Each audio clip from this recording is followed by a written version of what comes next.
The Other Fantasy Guys Week 11 Matchup Show. And the concussion monkey strikes again. Where every game matters.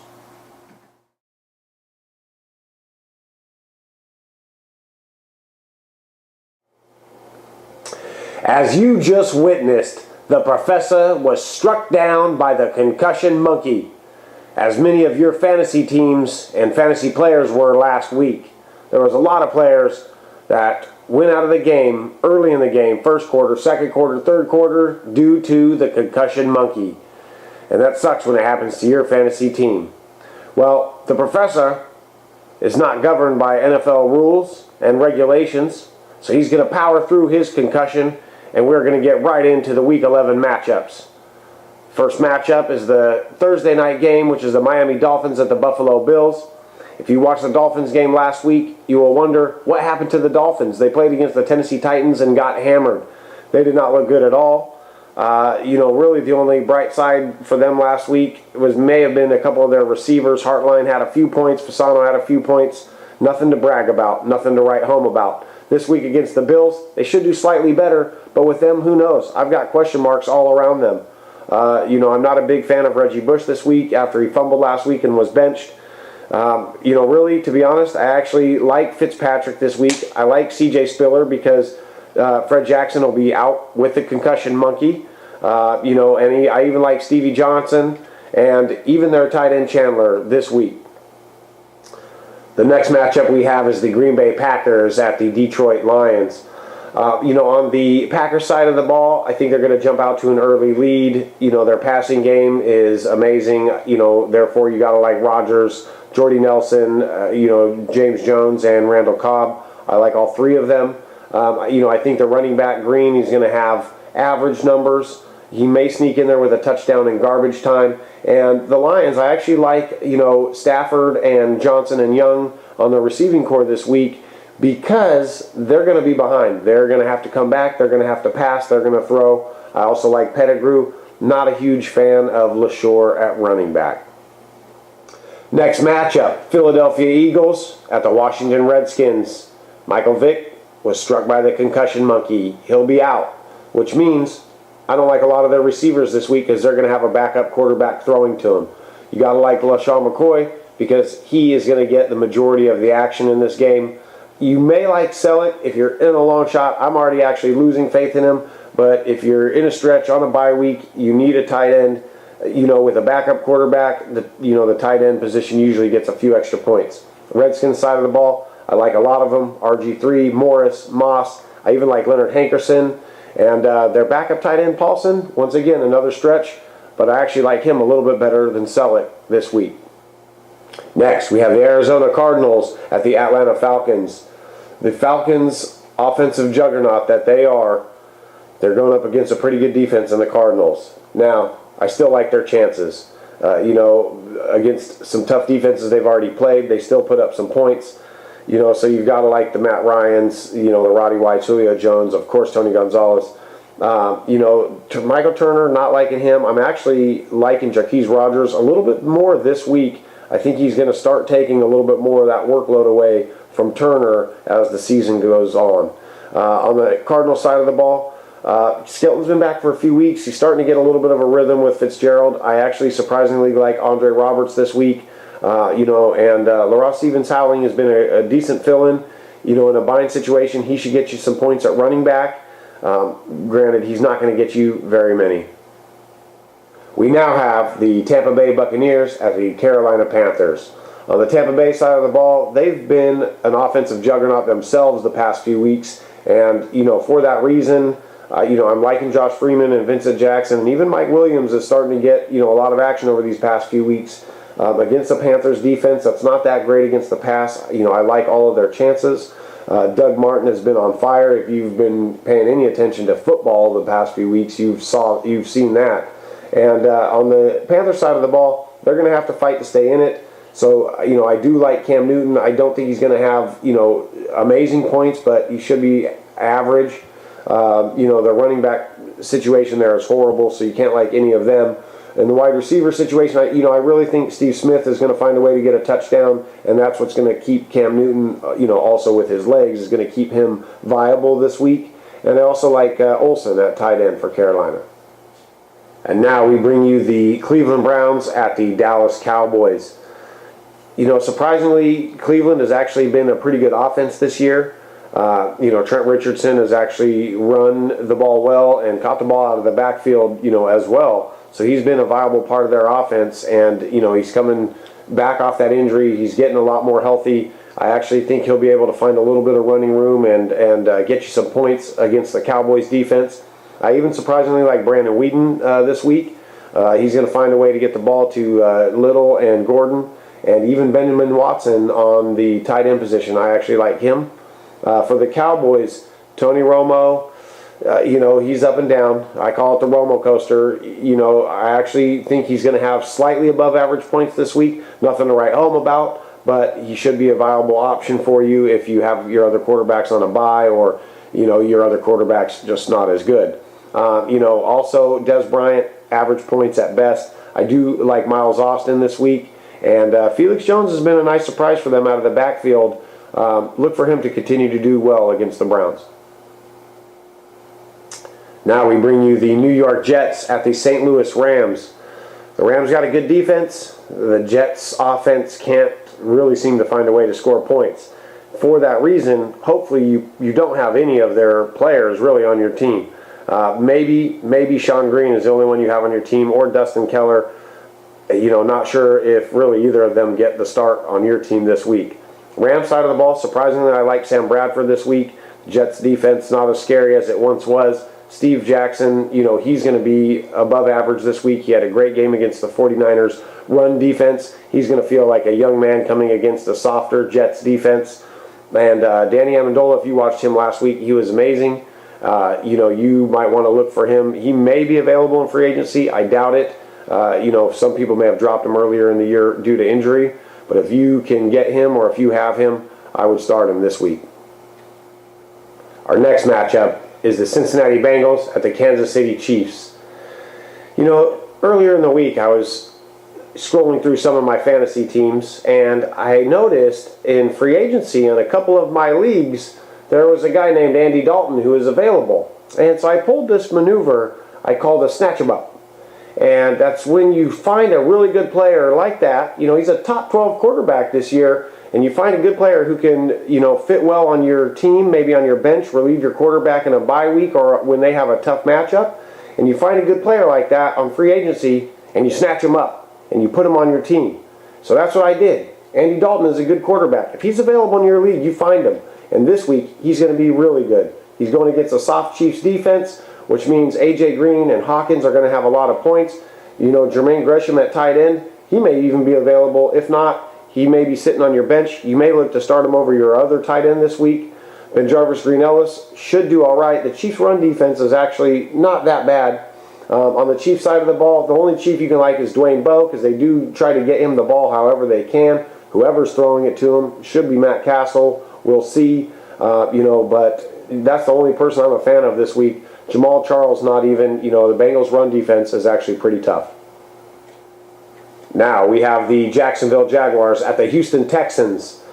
Jaguar side of the ball, everybody knows their offense is pretty stagnant. Not much to like. They typically do fall behind, so they do have to pass. Really the only one you may like is Cecil Shorts. Mercedes Lewis, maybe, if you're really stretching it at tight end, if you're really thin. On the Texans side of the ball, you pretty much got to like everybody. If I could start an offensive lineman on the team, I would. That's how much you got to like the Texans players against a soft Jaguars defense. Schaub, Foster, Johnson, Kevin Walter, Owen Daniels at tight end should have a good game, even at the tight end position. They should spread the ball around. They should all score some points. And now we have the New Orleans Saints at the Oakland Raiders. To be honest, these are two teams that both actually should be able to put up quite a few points because they can play some offense, but they're also two teams that don't know much about defense.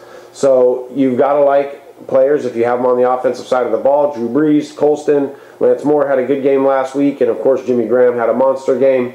Raiders side of the ball, Carson Palmer is actually a top 10 quarterback.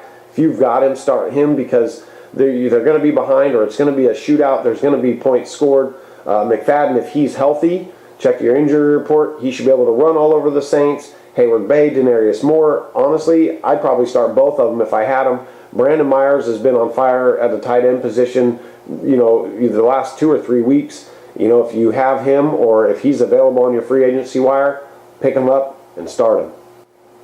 And now that brings us to the San Diego Chargers at the Denver Broncos. A divisional matchup. Should be a good one. They usually are. Honestly, I think it's going to be a little bit more defensive than people think, even though we've got Rivers and Manning and Matthews and McGahee and Floyd and Decker and Demaryius Thomas. I really think it's going to be a little bit more defensive than people think. Now, there still is going to be some points scored. I don't think Phillip Rivers is going to have a great game. The Broncos' pass defense is pretty tough. I think Ryan Matthews will be slightly above average, but nothing special. Antonio Gates will probably sneak in a touchdown. Malcolm Floyd may, but I don't like his odds. Peyton Manning, on the other hand, he's always good. He will find a way to score points. I think McGahee will do all right, but I think he'll be slightly below average. The Chargers' defense against the run is pretty good. And Decker and Demaryius Thomas, they'll find a way to get in on the action. They always find a way to score some points for you. And now we have the Indianapolis Colts at the New England Patriots.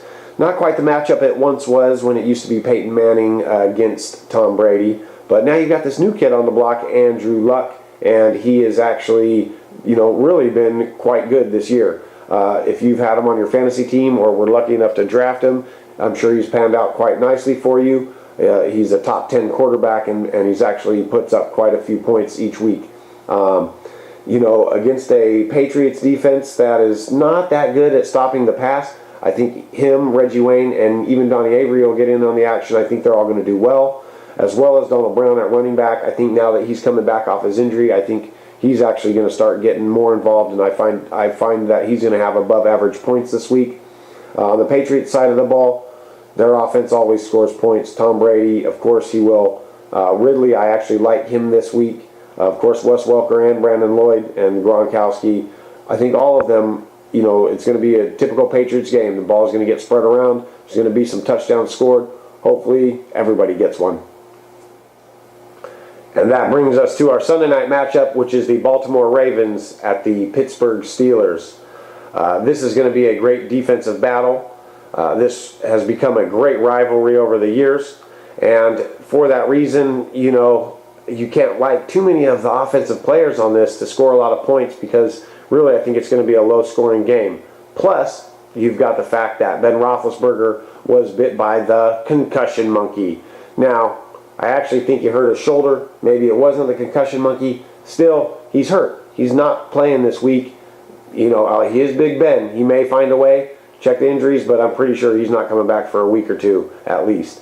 For that reason, Leftwich, if you watched the end of the game last week, you can't be too confident in him or any of the receivers.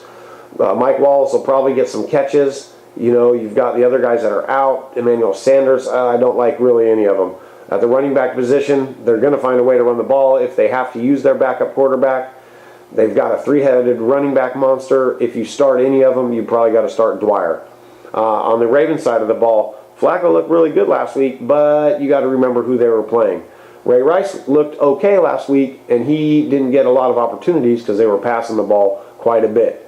Against the Steelers, you're not going to be able to do the same things you were able to do against a defense like you played a week ago. So I don't really like Joe Flacco too much. Ray Rice, of course you got to start him, but don't expect him to have above average points. Torrey Smith, I actually think he'll find a way to get a deep ball and a touchdown. I like him. Bolden's a great possession receiver. I actually like him. And Dennis Pitta, I've been riding his coattails all year long after he had a hot start. He's faltered a little bit over the, last 6 weeks. He scored a few points the last couple weeks. If you're desperate, you may start him at tight end. And that brings us to our Monday night matchup, which is the Chicago Bears at the San Francisco 49ers. This is an interesting situation because both quarterbacks of these two teams last week were both bit by the concussion monkey. So it's going to be an interesting matchup this week because you're most likely going to have two backup quarterbacks starting for either team. which means Forte and Gore are going to get a heavy workload, but both defenses are amazing. You know, you're going to have backup quarterbacks throwing to Brandon Marshall and Jeffries and Crabtree and Moss and Vernon Davis. Kellen Davis drops everything. Honestly, I really don't like any of them. Marshall, just because he's so involved in that offense, you know, he may find a way to at least score you points, but they'll probably be slightly below average. Don't expect anything special. Same with Crabtree. Same with pretty much anybody on those two teams. So there's going to be a few extra quarterbacks out this week with concussions, and a few extra players out with concussions as well. The Vikings, Giants, Seahawks, and Titans are all also going to be off this week, but not because of concussions, because of a little thing called bye weeks. And that brings us to the bye week blitz. Now, with those extra quarterbacks out this week and a couple extra players, I've decided to include an extra quarterback in my waiver wire free agency pickups here in the bye week blitz that you may be able to find on the free agency wire and sign them to your team and help you steal a victory this week. At the quarterback position, I actually like Fitzpatrick from Buffalo. I think he's actually going to, you know, they may be behind. He's going to have to find a way to score points, and I think they will. I also surprisingly like Sam Bradford for the Rams and Brandon Weeden out of Cleveland. At the running back position, I actually like Donald Brown. He's available in a few leagues I've seen. You know, he's actually coming off an injury, and I think he's going to get back into that starting role, and he should do well and score you above average points. Laurent Stevens-Howling, he struggled a little bit, but I think he's actually going to do pretty well this week, as well as Jaquez Rogers and Mark Ingram. Some of those guys may be available in your league. And wide receiver, I actually like Denario Alexander. He's new to the Chargers. He's been making a statement since Meacham's injury, and last week he had 5 catches, 134 yards, and a touchdown. He's developing a good chemistry with Rivers. Look for that to continue. Donnie Avery from the Colts, he's got the second most receptions on that team. I like him this week as well. And Andre Roberts from the Cardinals, him and Skelton, you know, with people double covering Fitzgerald, he gets some extra open looks. He gets the second most targets on that team. They're not a great offense. He's the last option, last resort, but he may be available in your league. Tight end, I like Brandon Myers. He's been on fire at the tight end position, as well as Greg Olsen. I've seen him available in a couple leagues. If he's not available, and neither is Myers, you may look to start Dennis Pitta. Thanks for watching our Week 11 matchup show. I'd like to give a special shout out to Mr. Trey Watts Pierre Griffin. He actually posted a question in our comment box, and it was posted before we shot this week's episode going into Week 11, so we'd like to give a special shout out and answer it on air. However, it seems like his question is a little bit long-winded, so Trey Watts Pierre Griffin, if you're out there, you may want to repost the question and get down to the nuts and bolts or the business of the question. You don't need to tell me about your whole life story. But I will answer the gist of, you know, what did come through in the comment. And to answer your question, you know, Green Ellis is probably your best option. You're right, the other guys are on subpar offenses. You can't trust them. You may, you know, if you want to gamble, I would actually, maybe not even Ballard, you might look at Donald Brown on the Colts this week. Now, that leads us to, if you do have a question going into the Week 11 matchups or the Week 12 matchups that we will be airing next week, post that question in our comment box below, and we'll try to answer it on air next week. Thanks for watching. As always, make sure you like this video, subscribe to our channel for future updates, and don't forget to follow us on Twitter. Make sure you tune in next week where I teach you how to build a homemade Bluetooth remote out of a half-pound block of plastic, some old copper wiring you have lying around, a 9-volt battery, and a popcorn maker.